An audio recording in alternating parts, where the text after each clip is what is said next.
original flavor of Ghost, nah, not that. Not all that great. They got other good flavors, but their original, mid.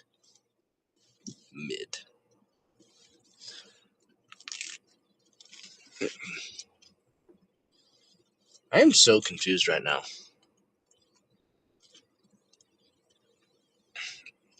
Did I miss something? The sun. Usually the sun's up by now. Is there a time change and I didn't pay attention?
All right, well,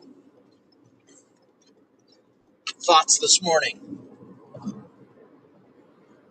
I hope everybody's gonna have the best week they possibly can with the way things are as they are.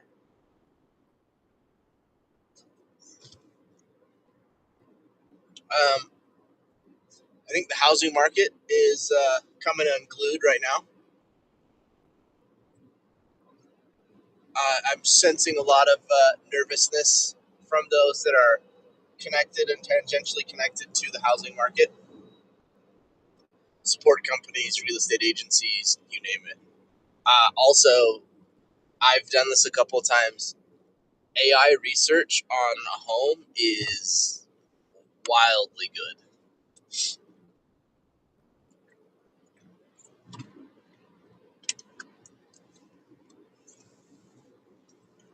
Or a cars, like, oof. If you used AI to help buy cars, you could get pretty good discounts right now, even though cars are coming out at lower prices now. I think there's just a general detachment at the top of society. The Epstein class and the wealthy don't understand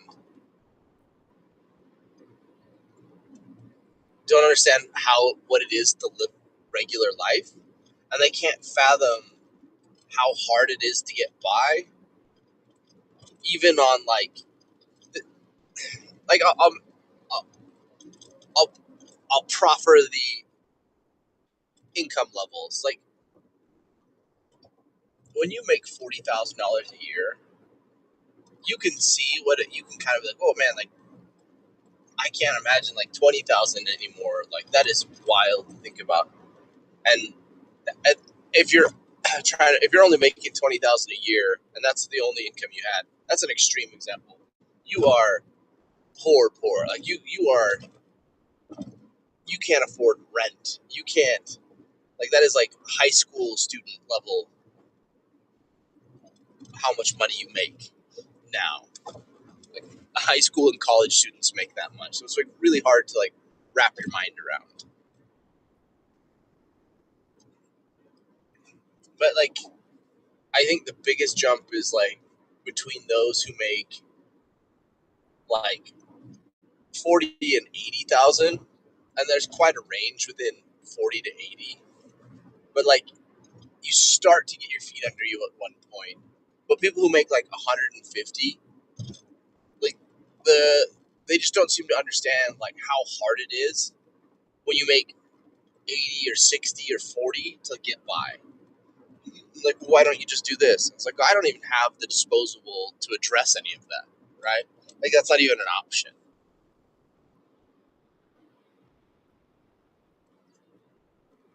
And so it seems like we've just all, and the fact that there are billionaires, that like that's such an unreasonable amount of money for a single person to hold. And like the games they play with taxes and assets and like, oh well, this and that, and it's like you're it's like nation state level wealth. There are countries in the world who don't have that amount of money or operate everything, social services, the whole shebang, on less than that. And that's insane to think about.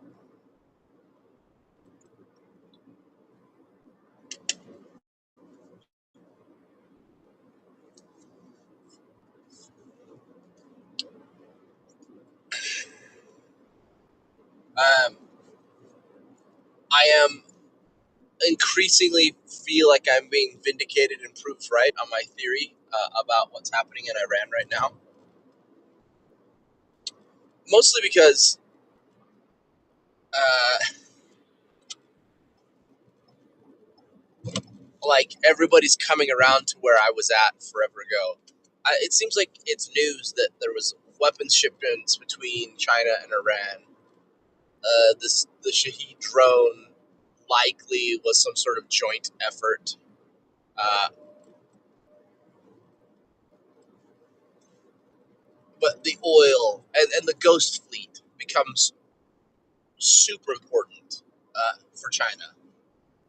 As China was trying to erode the petrodollar, the ability to buy oil not on the global market but from the gray market was a massive deal. And the fact that Iran and Russia were operating this giant ghost fleet, these like fake registered ships that are doing mid sea transfers or sometimes blatantly probably just running straight to port and offloading. It's a big deal, and oil is still today the lifeblood of a modern economy. And I hear like the Peter Zihans and the Predict Everything guy saying the exact same things or similar things. However, I do disagree with like the Predict Everything guy who predicted the Trump election, and he predicts that the U.S. loses this war. Um, I don't always do a great job of articulating my thoughts. Like I try to be like very ginger and calculated in how I respond to things, and sometimes that makes it feel like I'm trying to be maybe deceptive. So let me put out my theory. I think the Predict Everything guy doing game theory ties to some professors I had back in the day in political science. I had a couple of Chinese professors um, in the political science program, and really good at game theory. But it almost felt like part of the reason that they were political science professors in the United States. I couldn't tell if they were actually anti CCP, or they're from some faction within the CCP. Great professors, brilliant individuals, but it almost seemed like they were data collection nodes at some point. Like they would come to and teach and have people write papers and do analysis and prediction, but it benefited them.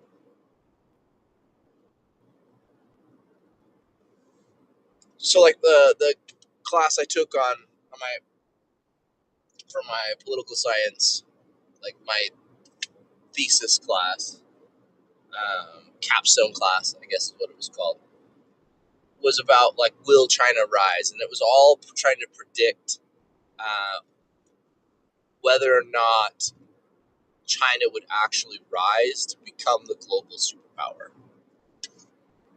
And there was some analysis being done and some conversations, and a lot of fascinating things were done in that class. So all the way back then, the conversation was really going on about like, oh well, not only is there a question on China, will China rise, but the books were cooked back then. One of my classmates wrote his thesis on basically how cooked the Chinese economy was then, and he had been looking at imports exports from China, and back then he had flagged that the margin on Chinese items had already flatlined. So they were already injecting capital to make it look like they were more profitable than they were at a pretty wild extent back then. So then, like, oh, everything's made in China, everything's made in China. But China was over subsidizing, guilty of dumping products into other markets. So they were attempting to collapse other people's manufacturing markets by just making it cheaper. But what wasn't being talked about was that the Chinese were way overbidding their capacity at the time. And so there was actually a huge amount of product that was being made in like Mongolia and Nepal and other surrounding countries that was then being shipped back into China and sold and marked as made in China. So like even if it was manufactured, it was being manufactured as made in China, but it was made in Mongolia. And to prove out that point, who would have thought? I was helping a group of customers way back then at Best Buy, and these people were from Mongolia, and I was having a conversation with them, and I was just shocked to learn this in real time. They were like asking, "Are there any laptops not made in China?" And I was like, "No, these are all made in China." And they basically were telling me they're not. They're looking at all those, and they're like, "No, these are made like in Mongolia. These aren't made in China." And I was like, "Oh, that's fascinating." Now, could that be true? Is there caveats to that? For sure. But the Chinese economy has a great deal of manufacturing capacity. But is it what it seems that it is? That I think that's the big question. Is do they really have the manufacturing capacity? We know they've lied about how many people they have. So how much of that capacity is real? How much is being bought from another country and brought back in and shipped and sold as? And is that sustainable, right? I think that's always the question. It's like, can they keep that going? And I mean, that's the question with the United States. There's a bunch of things about our economy that are propped up right now, right? With AI. Like, if AI doesn't succeed, like, we're going to hurt really badly for a long time. Now, we should have had our hurt in the 2008 crash, and the people who did all that nonsense should have been held accountable. But the Epstein class be Epstein classing, kids, money, stealing, protecting their own.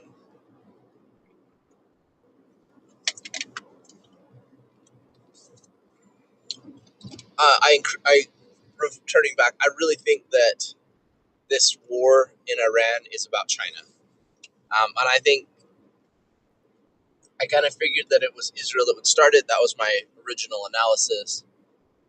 Um, China's on the clock, and I think it's dangerous for the United States right now. Like we're massing troops, like we're going to the Middle East. I guess they have to go by China. Like a lot of them are going to have to go and be a lot closer, right? We're already rotating in another aircraft carrier. Depending on where you're going from, are you going around the Horn of Africa, or are you coming through the Pacific? Like, how are you getting there?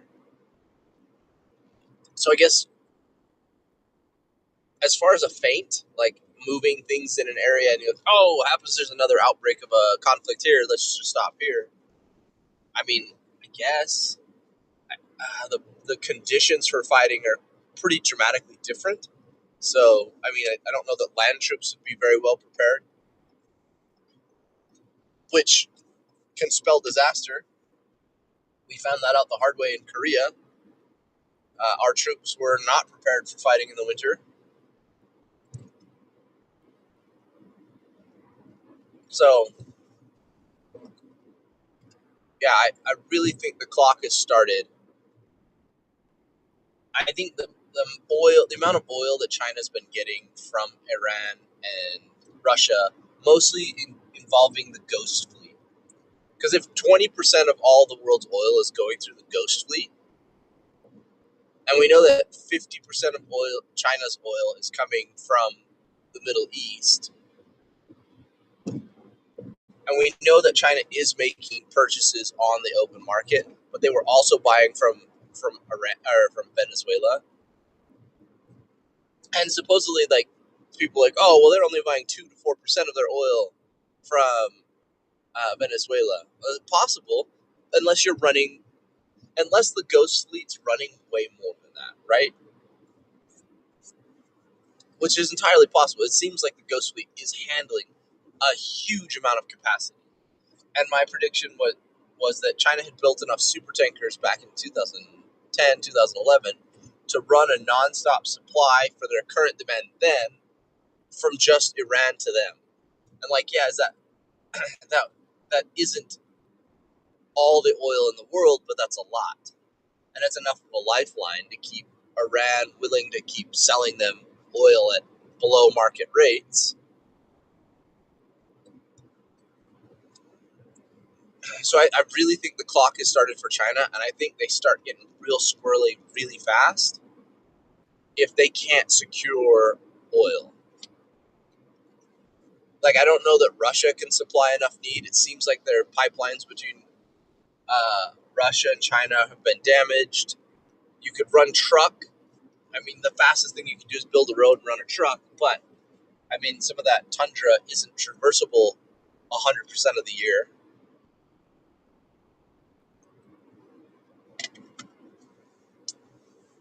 So building a road and running all that is problematic. I'm not saying impossible. I'm not saying these people aren't smart and can't repair the pipelines, but a lot of the people who can and know aren't there anymore, especially in Russia.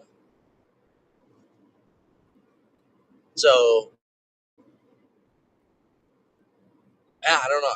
It seems like we finally, the United States, like a planner planned this out forever ago of like, the United States had been trying to encircle China with hard power for a long time. And like, we always knew it was the energy independence that was needed first. And there's been crisis within the Chinese real estate market that's never been corrected. They kind of flooded in a bunch of capital and did their whole made in China like nationalist movement. But there's been a heavy rejection of Chinese products, and COVID was a doozy because COVID really did force people to redevelop supply lines to other places in the world.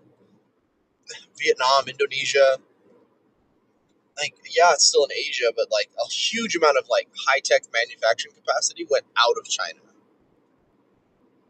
and went to other places, and other places did actually get some capability back.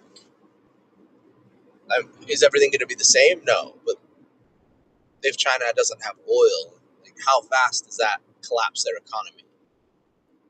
And if they have to buy oil on the open market and not on the gray market, you can start to see how much they're actually buying again.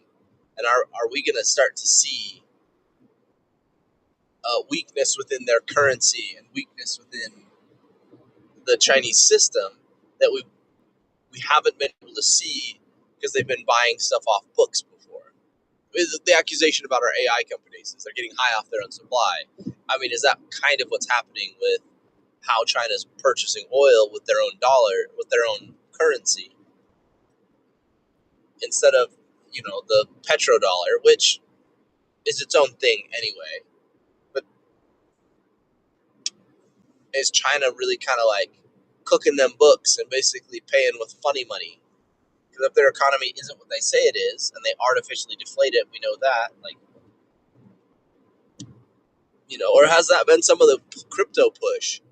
Is that a bunch of these organizations are trying to transact off books a whole bunch of money, so they're pushing all into these crypto spaces because they know they can't use Chinese currency to convert back out into regular capital. But you could hide those transactions in minor coins, stable coins, especially if you moved them across lots of places. I mean, I wonder how many of these wallets are actually tied to China, Iran, the Middle East. Also, with the Middle East going offline, like, they're the ones laundering the gold and money, washing it for all these organizations that are supposed to be sanctioned. Does this increase the pressure for Russia and China as now you're going to be pushed more into the open market?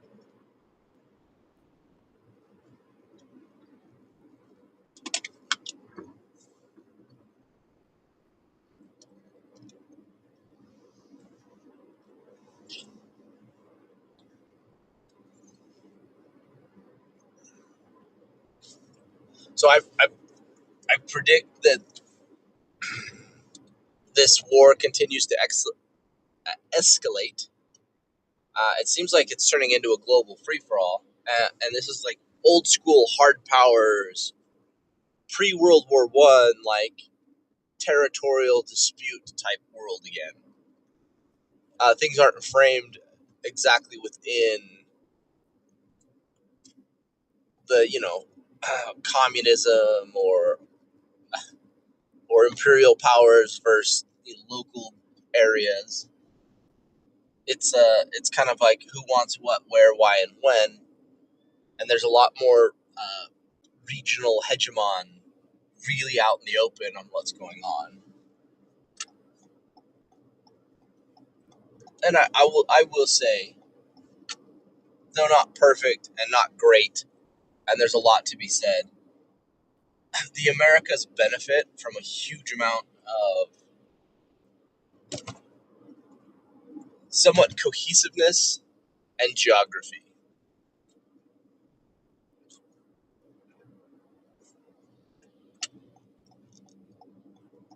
So we don't have the range that the other continents have.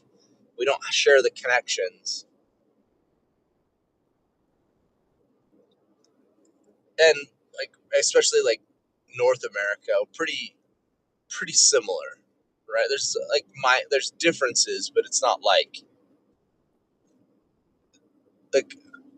dominant Christian continents, uh, countries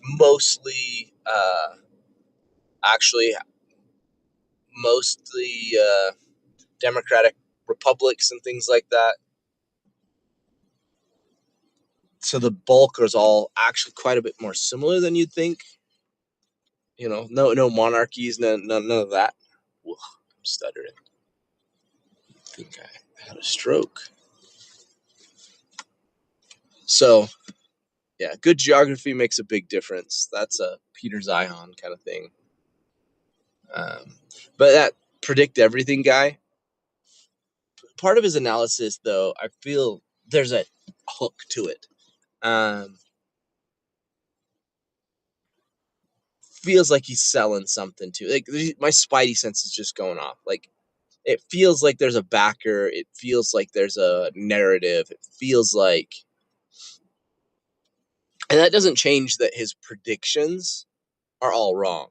It doesn't change, if the analysis is good, the analysis is good. But is all of the analysis good?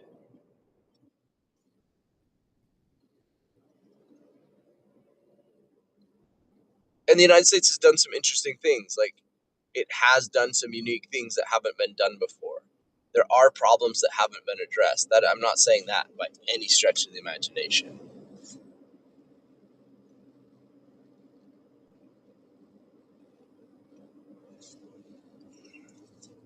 But like his, oh well, like the United States will lose and it'll be the collapse of the empire. That's possible. I'm not saying that is out of the realm of possibility, but I don't know that his getting there. I think his why and how ignores other factors in what's happening within the globe right now. And if a war with China sparks, I think that changes the calculus completely. Correction, I guess I should say for my personal analysis, when the war starts with China. And this seems like it's an all on all grudge match. Like everybody's against everybody.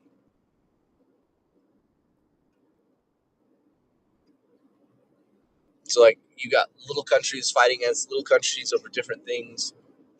Yeah, I think you're going to see more conflict break out random places. It seems like Poland wants a piece of Russia. NATO might fall apart.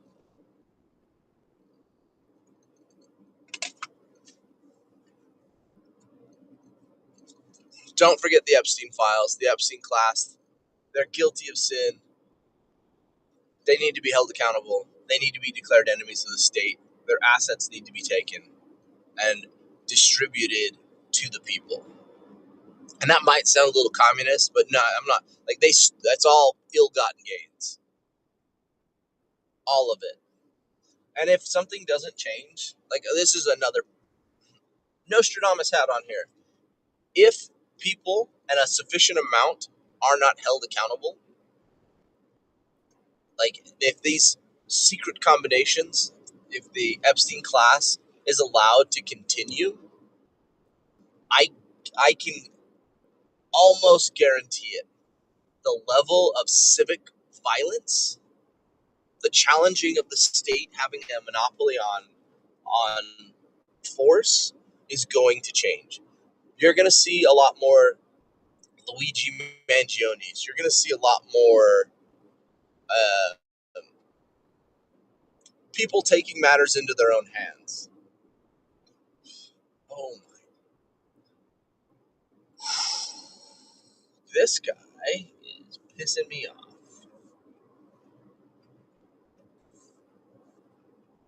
Goodness.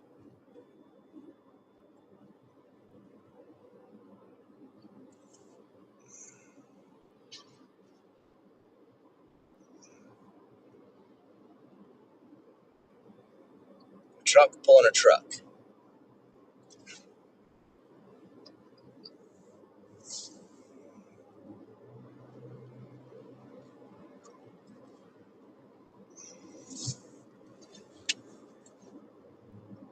So yeah, watch for more wildness to come. Don't forget the Epstein files. Uh, let's get some of that UFO information. Uh, I think we're not alone. I think we're going to learn that. Um, I think once Trump finds out that possibly Hillary was supposed to be the disclosure president, he's going to be all like grumpy about it, and he's beyond what he's already just said about signing the executive order, which could declassify anything under the executive branch's purview, which might be causing some problems. Maybe they're moving stuff. But I think we get the confirmation that we're not alone in the universe. And I think those aliens are both connected and not connected to a lot of things to do with religion and our ancient history.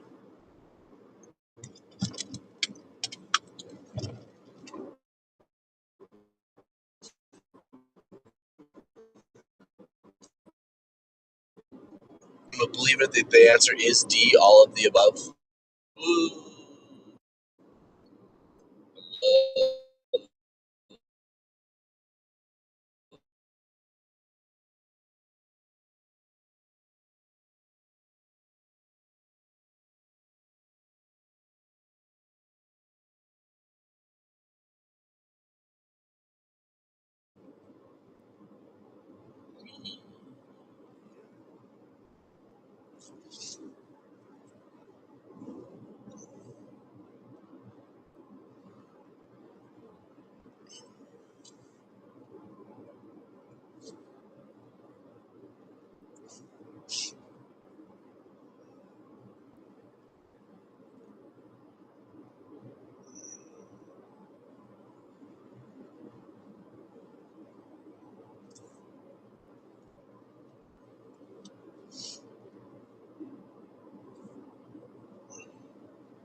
All right, well, that's my thoughts for today.